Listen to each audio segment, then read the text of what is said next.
तो राजेश टोपे के अनाउंस के बाद भी इस वक्त भी बहुत से क्लिनिक और दवाखाने बंद हैं और जो दवाखाने खुले हैं वहाँ पर स्टाफ की कमी बताकर मरीज़ को वापस कर दिया जा रहा है। इस ताल्लुक से आप क्या कदम उठाओगे? नहीं, आपकी बात सही है। कहते हैं कि लातों के भूत बातों से नहीं मानते। 152 प्राइवेट हॉस्पिटल है और सभी लोगों ने हॉस्पिटल बंद कर दिए थे। कई सौ लोगों को मौत से दो चार होना पड़ा।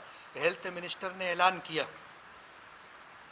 कि जो डॉक्टर अपना हॉस्पिटल चालू नहीं करेगा हम उसकी डिग्री और उसके दवाखाने का लाइसेंस रद्द कर देंगे।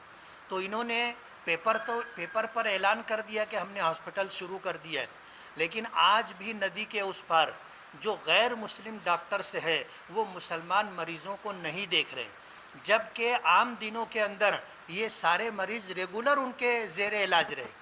लेकिन आज जब मुसीबत की घड़ी है, डॉक्टर्स हजरात ने इंसानियत का दामन छोड़ करके हॉस्पिटल बंद करके इस तरह का जो सलूक किया है, मालेगांव के मुसलमानों के लिए ये लम्हे फ़िक्रिया है।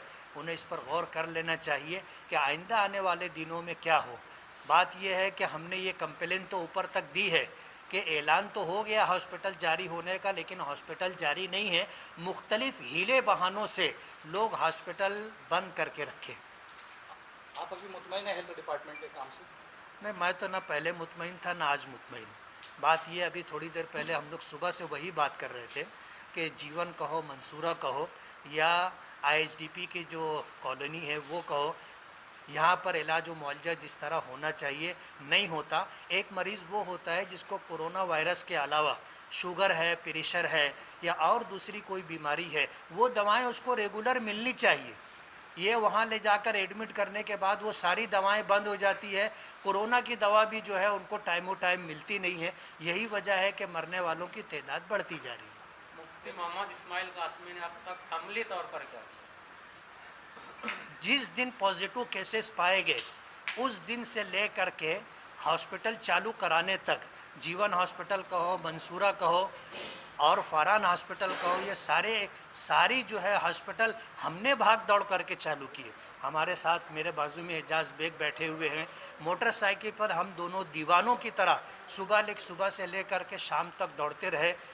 आप कहो कारपोरेशन कहो, रेवेन्यू डिपार्टमेंट में तहसीलदार कहो, प्रांत कहो, और जिनको कोऑर्डिनेटर करके पंकज आशिया साहब को भेजा गया, मुसलसल हम लोग मीटिंग करते रहे।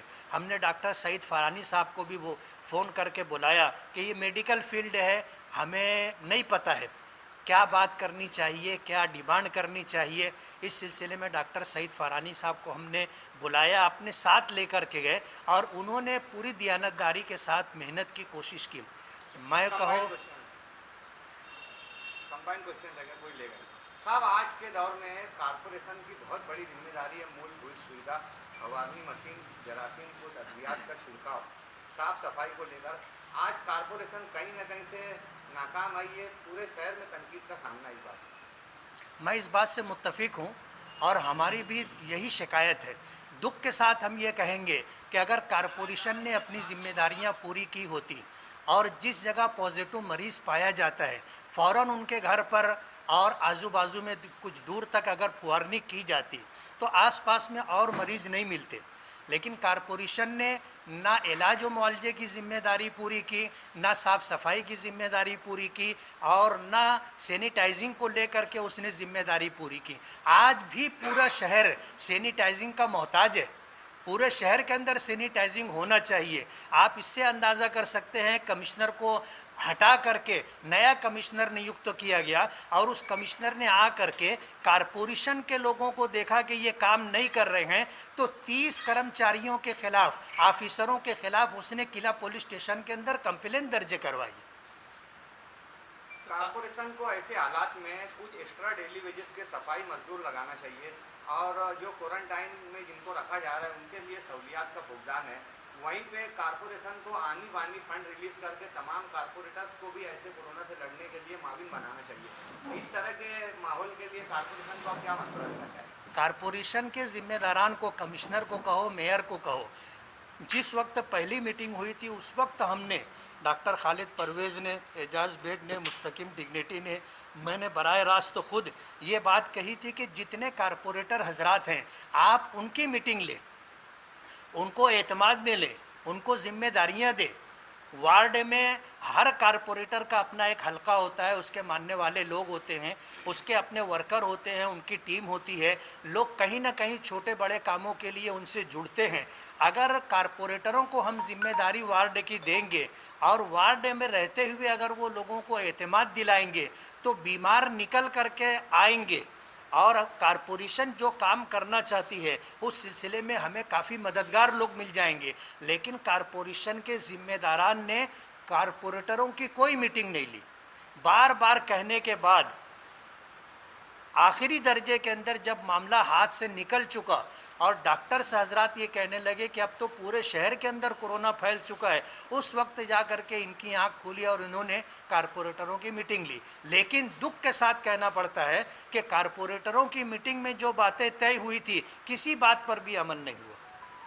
कारपोरेशन के आगे मुफ्ती मोहम्मद इस्माइल इतने बेबस क्यों नजर आ रहे, जबकि आप एक एमएलए, तो क्या आप अपना दबाव नहीं बना सकते? बात कैसी है, दबाव बनाने के लिए मिनिस्टर, वज़ीर आला, वज़ीर दादा भूसे साहब हों या एक आमदार होने की हैसियत से हम दोनों ने बहुत मेहनत की।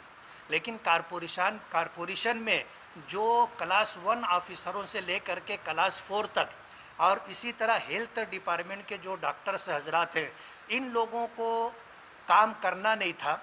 इन्होंने गैर ऐलान शुदा इन्होंने हड़ताल की और पूरे हॉस्पिटल में एक डॉक्टर के अलावा कोई रहता नहीं था। ये सारी शिकायतें हमने ऊपर मिनिस्टरों तक पहुंचाई हैं। यही वजह है कि कारपोरेशन ने नए कमिश्नर ने आने के बाद 30 लोगों के खिलाफ पुलिस ने केस दर्ज करवाए। आज जबकि लॉकडाउन की वजह से 1 महीना मुसलसल लोगों का कारोबार बंद है, इक्तिसादी और मासी मंदी है, सरमायादार तबके के अलावा मजदूर तबका भी बहुत परेशान है, तो इनके लिए आप क्या महसूस कर रहे हैं? देखो, केंद्र सरकार को हो या रियासती सरकार को हो, हमने केसरी कार्ड पर अनाज मिलना चाहिए। 1 महीना पहले हमने इस बात की डिमांड की थी और 1 मई से उस सिलसिले के अंदर कुछ पेशरफ्त हुई और लोगों को अनाज मिलना शुरू हुआ। एक बात तो ये है, हमारा ये शहर मुस्लिम अक्सरियती शहर है, हमारा ये शहर पावरलूम मज़दूरों का शहर है। टेक्सटाइल के अलावा यहाँ कोई रोज़गार नहीं है।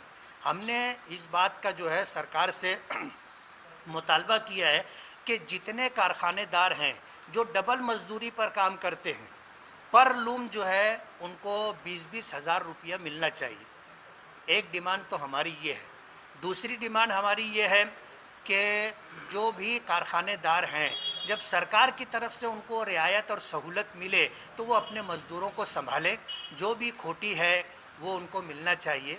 और उसी के साथ हमारी तीसरी कोशिश ये है कि मालेगांव में जो लोग सरकारी हॉस्पिटल से कहो या प्राइवेट हॉस्पिटल से कहो उनको इलाज और मुआवजे की सहूलत नहीं मिली है, हर जाने के तौर पर सरकार उनको 10-10 लाख रुपये देवे। 3-4 रोज से मालेगांव में ऐसा लगता है कि जैसे लॉकडाउन में छूट दे दी गई है।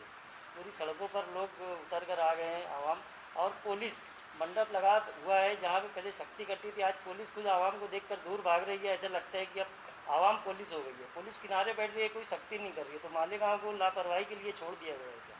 नहीं, हमें इसी बात का अंदेशा था का पुलिस डिपार्टमेंट के कर्मचारी कहो या SRP के लोग कहो, इन लोगों ने शुरू में आकर के काफ़ी मेहनत की। तो पूरे शहर को ये शिकायत थी कि पुलिस मार रही है, पुलिस सख्ती कर रही है, इस तरह के मामला थे। अभी क्या हुआ कि तकरीबन 45-50 SRP और पुलिस डिपार्टमेंट के लोग कोरोना वायरस में पॉजिटिव पाए गए। तो पुलिस भी डर गई है, मजबूरी के तौर पर उनको ड्यूटी करनी पड़ रही है। लेकिन हमें जो हालात नज़र आ रहे हैं वो बज़ाहिर ऐसे लग रहे हैं कि गोया उन्होंने हमें हमारे हाल पर छोड़ दिया है कि आपको अगर जीना है तो आप एहतियात करके जी लो, और अगर मरना है तो अपनी बेहतियाती के साथ चलते रहो, मौत से दो चार हो गए उसकी जिम्मेदारी तुम्हारी होगी। शहर में बहुत सारे फलाही अदारे, समाजी तंजीमें आपसे राब्ते में हैं, उनके ज़रिए भी शहर में बहुत सारे रिफाई, फलाही और राहती काम हो सकते हैं। आप उनसे क्या गुजारिश करना चाहेंगे अदारों के ज़रिए अवामी खिदमत? जिस वक्त लॉकडाउन शुरू हुआ और हफ्ता 10 दिन के बाद मालेगांव में रिलीफ को लेके हाहाकार शुरू हुई, उस वक्त किसी को भी अंदाज़ा नहीं था कि 14 अप्रैल के बाद फिर लॉकडाउन होगा। किसी को अंदाज़ा नहीं था। इससे पहले जो तारीखें दी गई थी 23 मार्च से शुरुआत जो भी हुई थी, लोगों ने उसी वक्त रिलीफ वगैरह तकसीम कर दी। और अब मालेगांव शहर खुद जो है बेरोज़गार है। 80% लोग वीवर हैं जो डबल मजदूरी पर कारखाना चलाते हैं। एक मजदूरी मज़दूर को देते हैं, एक मजदूरी अपने पास रखते हैं। उनको भी ऊपर से कुछ मिल नहीं रहा है, ना मज़दूरों को मिल रहा है, ना कारखानेदारों को मिल रहा है। और जो लोग अपना कैपिटल रख के कारोबार करते हैं उनका सारा पेमेंट रुका हुआ है। जिन लोगों ने उनसे कपड़ा ख़रीदा है उन्होंने अपना पेमेंट स्टॉप कर दिया है। ऐसे हालात के अंदर मालेगांव के लोगों को, जिनको भी अल्लाह ने हैसियत दी है, वो अपना पैसा संभाल करके रखें। अपने अपने पास पड़ोस में जो ज़रूरतमंद लोग हों उन लोगों को भूखा ना सोने दें, उनका ख्याल करें।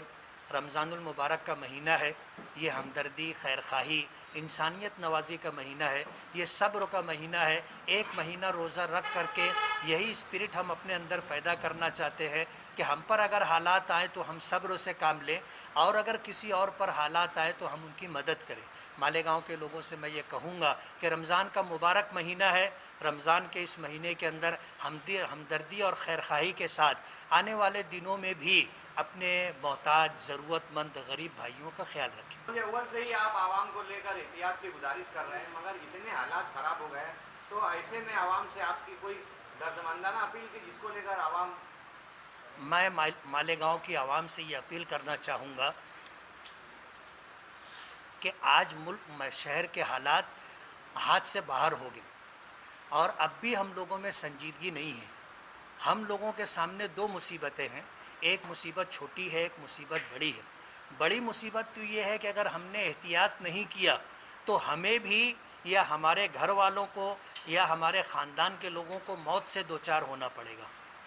इसलिए छोटी मुसीबत ये है कि हम घरों में बैठे घूमने फिरने से गुरेज करें।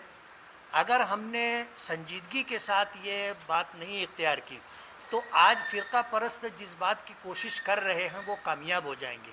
वुहान से कोरोना वायरस निकला, हिंदुस्तान आया तो यहाँ के फ़िरका परस्तों ने उसको मुसलमान बना दिया। ऐसे हालात के अंदर अगर हम लोगों की तरफ से गैर संजीदगी का मुजाहरा होगा और लॉकडाउन की हमने अगर खिलाफ वर्जी की तो ये इल्ज़ाम फ़िरका परस्त हम पर लगाएंगे।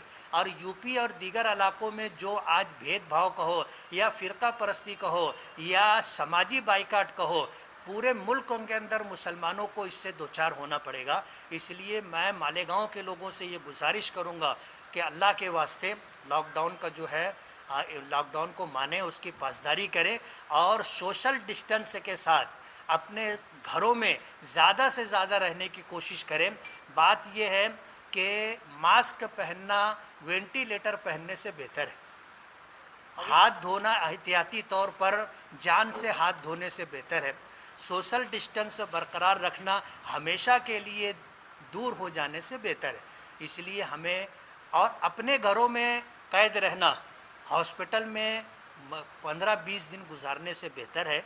इसलिए मालेगांव के लोगों को चाहिए कि कॉरपोरेशन की तमाम तर कोताहियों के बावजूद जान अपनी है, उसको बचाने की हमको फ़िक्र करनी चाहिए।